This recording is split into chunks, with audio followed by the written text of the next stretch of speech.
Students, functions of মানিতে আমরা দুটো ফাংশনস দেখতে পাই, একটা প্রাইমারি ফাংশনস, দ্বিতীয়ত secondary.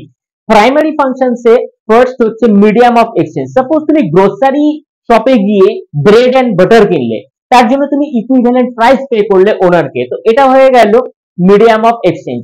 Next, measure of valuation. Suppose তোমার 1 কিলো পোটাটো চাই, তুমি পোটাটোর এক্সাক্ট প্রাইস জানো না, তুমি এটাকে অ্যাজিউম করতে পারো, ধারণা করতে পারো, যেরকম 40 রুপিস কিলো, 50 রুপিস কিলো, এইভাবে।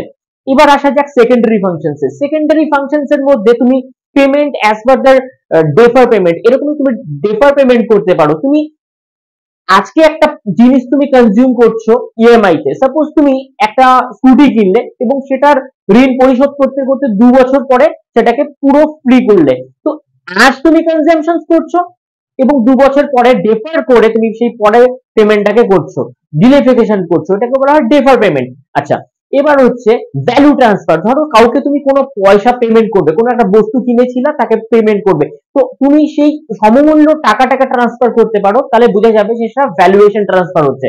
বা কোনো একটা টাকা ওই সময় তার খুব দরকার ছিল, যেটা তার লাইফে ভ্যালুয়েশন ক্রিয়েট করতো, তো এইভাবে তুমি ভ্যালুয়েশন ট্রান্সফার করতে পারো। আচ্ছা, এটাকে স্টোরও করতে পারো, ভ্যালুকে তুমি স্টোরও করতে পারো, যেরকম তুমি সেটাকে গোল্ডের ফর্মে করতে পারো, কিছু সোনা কিনে রাখলে বা জমি কিনে রাখলে, এইভাবেও তুমি সেটাকে স্টোর করে রাখতে পারো। বা লিকুইড ফর্মেও তুমি ইমার্জেন্সি ফান্ডে টাকা ব্যাংকে রাখতে পারো, সেভিংস অ্যাকাউন্টে, বা বাড়ির যে আমাদের মাটির ভাড় আছে সেখানেও তুমি রাখতে পারো। তো এইভাবে হচ্ছে মানির বিভিন্ন ফাংশনস আমরা জানতে পারি। Thank you.